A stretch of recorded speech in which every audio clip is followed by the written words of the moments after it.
welcome to the Chess Channel, the channel where you can learn loads. Unfortunately, we would not be able to keep to our promise for the time being, and we cannot simply bring you the special that we said we would, only because some members of the team are not present. In the meantime, we will do our best to please whoever is going to watch this video. Before we get rolling, a big thank you to everyone who is supporting the channel, and also a big thank you to all those who subscribed. As you already know by looking at the title, we have India's best who is up against Holland's best. When you put two of the very best players to battle it out, you normally get an explosion. This game comes from the tiebreaks, and the opening used is the Neo Grunfeld, an opening that we hardly covered before on this channel. Though Gukesh and Giri has been around for years, who would have imagined young Gukesh to come that far? He exceeded everyone's expectations and probably his own. Let us examine this game between the two in some detail.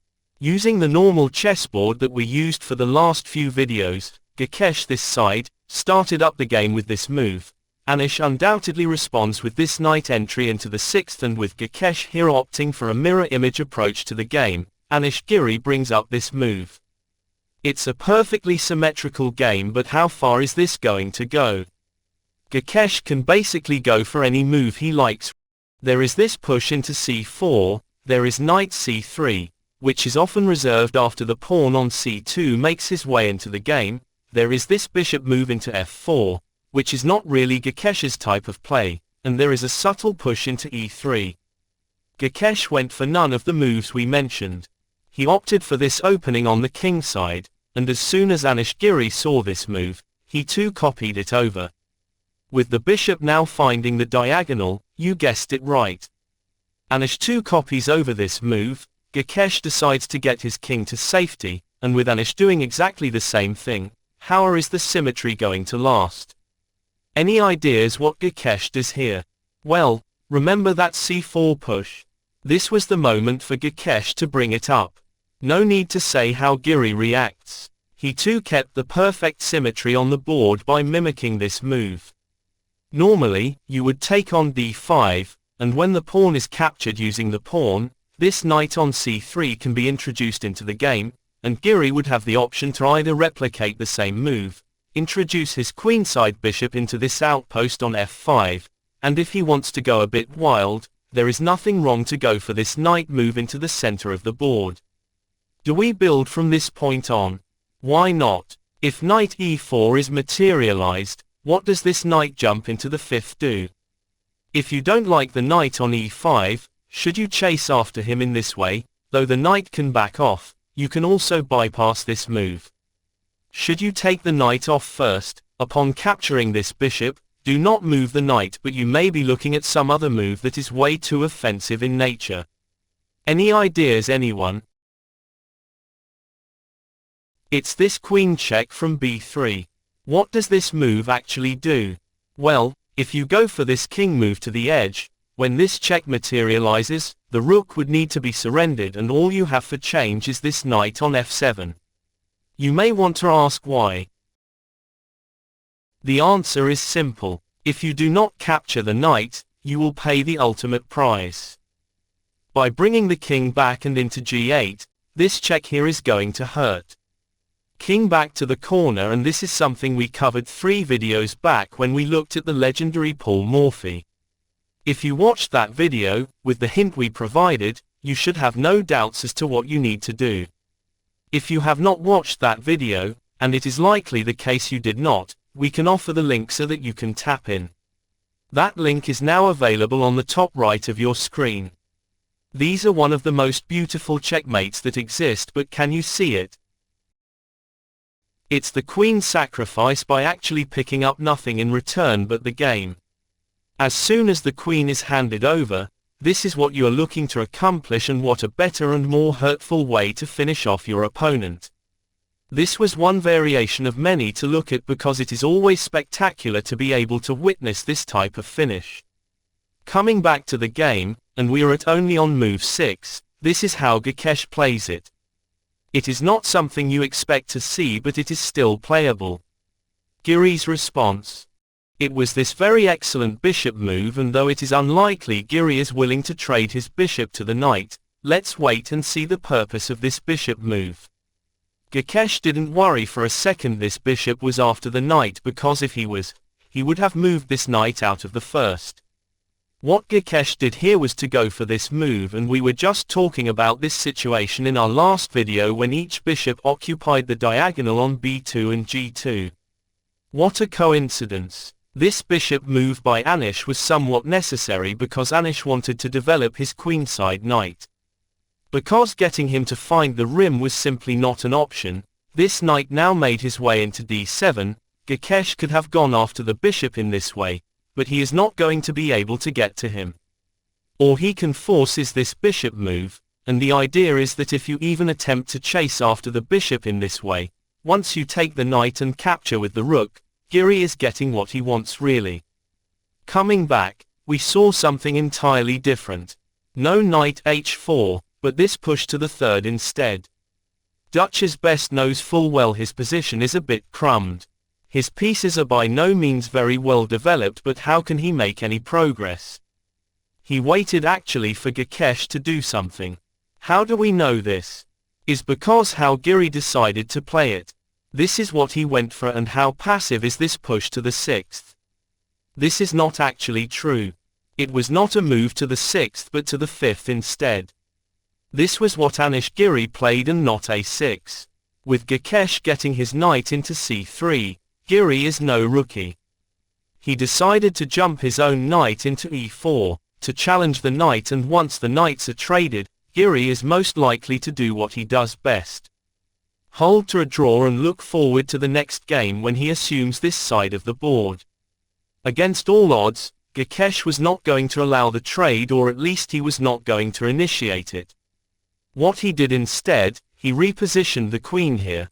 Anish in turn trades his own knight to the knight, and though it appears Gukesh's pieces are more mobile, this pawn on d4 is really standing in the way not just for Gukesh but for Anish too.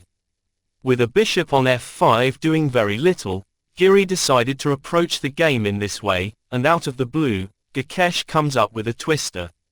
That twister was to get the bishop out of g2 and place him here on the rim. Was his intention to trade the bishop to the knight? Highly unlikely is the answer, but you never know. Unfortunately, we are not going to be able to find out. Why not? It's because Giri took that decision to take the knight, and as soon as the queen arrested the bishop, though Giri could have jumped the knight into this outpost on f6, he bypasses this move to this one instead.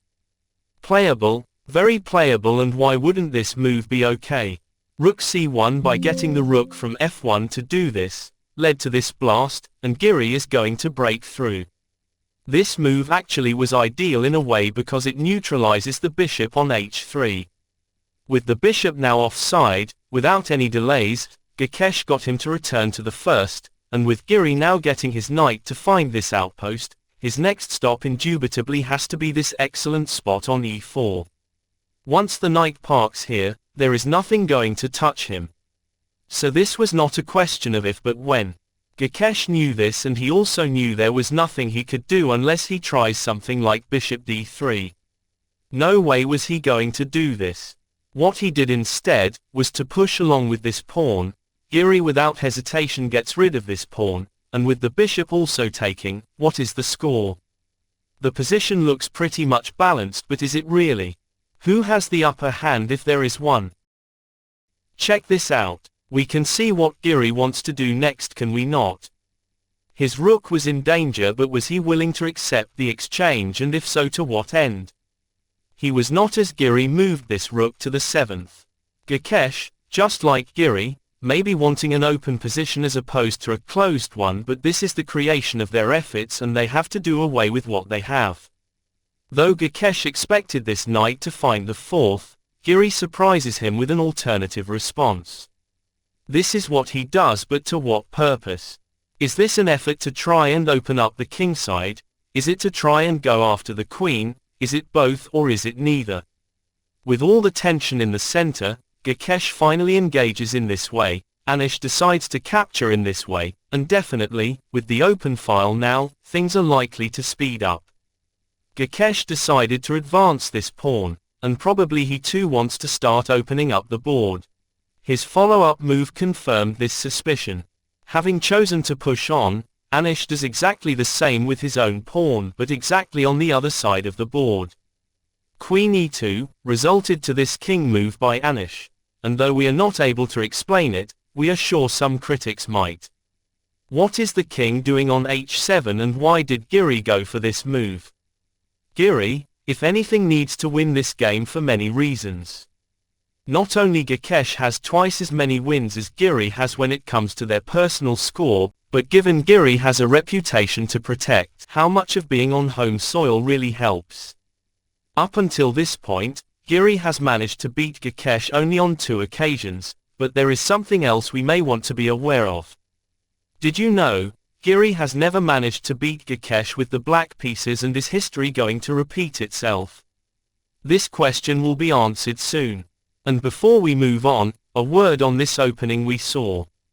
The Neo Grunfeld was never played between these two, even though we had seen the Grunfeld being played in the very first game the two played back in 2021. Now that we have this little but important detail out of the way, we can now move on. With the king now on the rim, Gukesh had to go for it.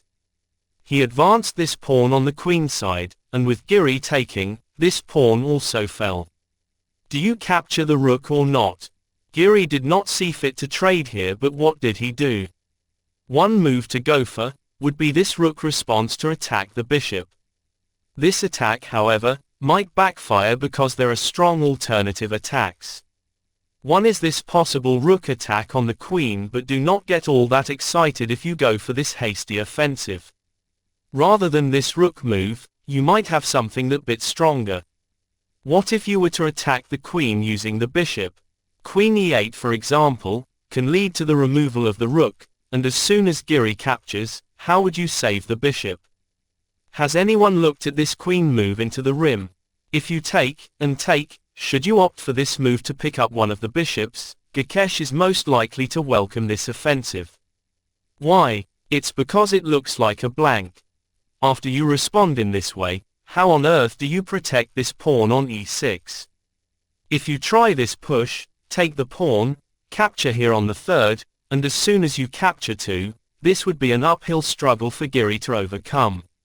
Let's come back to the game. Giri saw fit to attack the bishop, but it was with this rook he attacked him. Though bishop d6 is very playable, there are 1, 2, 3, and possibly more options to exercise. 1. Is to get the rook to hit the corner. 2. Is to get the rook to find this outpost on c8, and 3. Is lift the rook to the 6th to challenge the opposing rook. If we try the first option, for example, it's all about this bishop being able to sneak into this outpost. After you respond in this way, how on earth do you protect this pawn on e6? Not only the bishop is a target, but there is a type of discovery on this pawn on e6. Coming back, if you don't fancy getting the bishop into e5, you may want to back him all the way here and into the third, and you now try this attack on the rook. How would you feel going after the rook in this way, forcing Giri to react? Take the rook, and you know, if you remember that knight move into e4, this might be the opportune moment to get him in. It's not the strongest move, but can you figure what else Giri has? This very knight jump is going to allow Gukesh to pick up this pawn, and the idea is that should the rook go after the queen, there is this simple solution. Challenge the queen, with queen e7. Hold on everyone, let's return to a line we looked at already, and we promise to come back to this queen challenge right away. At this point in the game, the last move we saw was this bishop move into d6. We then looked at this rook move, and ultimately suggested this bishop repositioning. What we didn't do was to look at the other two options. What does rook c8 do? You might consider here rook c6 using either rook, or even one better, this rook right into b1. If you go for this move, how would you handle this attack on the bishop? There is of course bishop e5, but also, you may wish to introduce this rook lift. Knight e7 to increase the pressure in the center is going to backfire because after you allow this pawn to drop with a check, Giri's position falls apart. King g8 is for sure going to lead to this move, and when you take, capture of course with the pawn, and the damage is done. Even if you chase after the queen using the knight, check out this nifty move, and Giri is locked up so badly he would want to run away.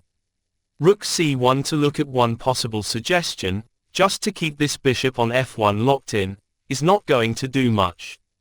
Not only this pawn on e6 is going to come flying off, but there is more than meets the eye. We are not going any further with this line because it can play for itself.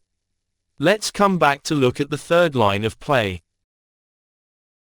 If you attack the rook, the most important type of response is to sneak in the bishop into e5. Just sit him here and wait. Knight g4 for example, is likely to lead to this trade on b6, and as soon as you tickle this knight, should the bishop come off, how would you play it? This knight has to come off first, and should you now back off the bishop, take on the fifth, and should you attempt this king move, there is nothing stopping you from taking yet another pawn. Rook f8, and check out how fast you can activate this bishop. You do not need any crystal ball to help you determine who is better. So to speed up things, we are going to come to the position we reached last, and to cut a long story short, this was exactly how both these players moved along. With the queen on e7, Giri knew any trade is not going to help him. In this light, Giri ejected his queen to this outpost, a move that attacks the bishop.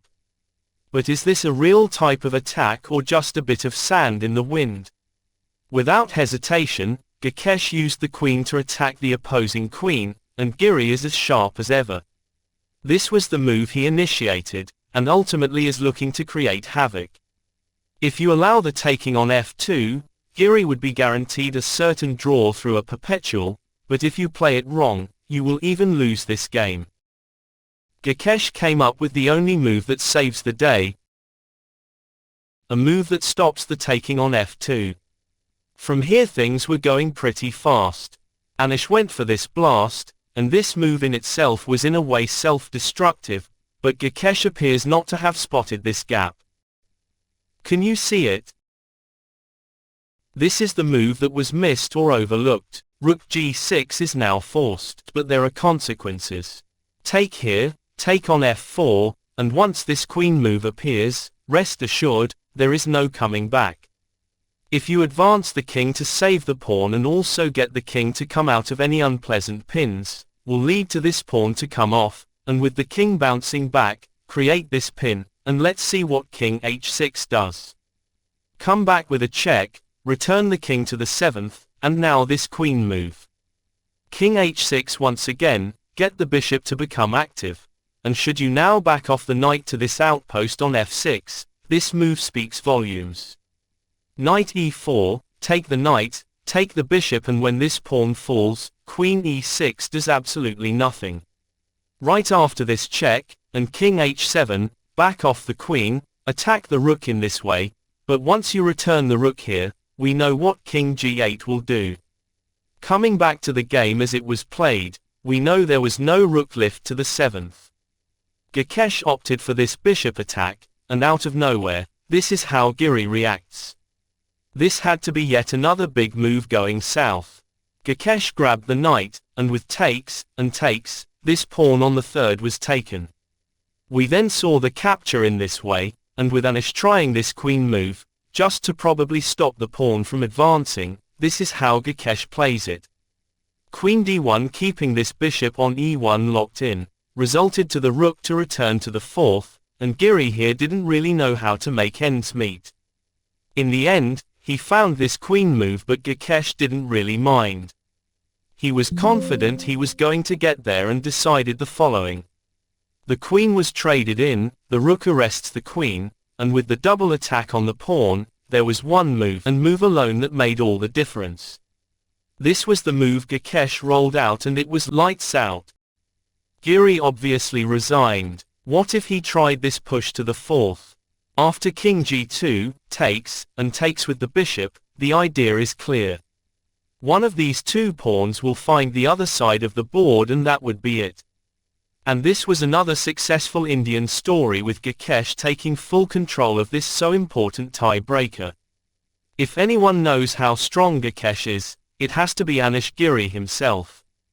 Giri's real nemesis was Magnus Carlsen, but with Gukesh being around, he too is his new nemesis. And this was the game between Gukesh and Giri, a Giri who did not play as strong as he normally plays, and this was the final result of his game against Gukesh, a Gukesh who is getting ready to become the next world champion. His only obstacle is the current world champion Ding Liren, who many people still cannot believe he is the current world champion. Has Gukesh got what it takes, and can he get there in the end? More to come, so until we get there, God bless.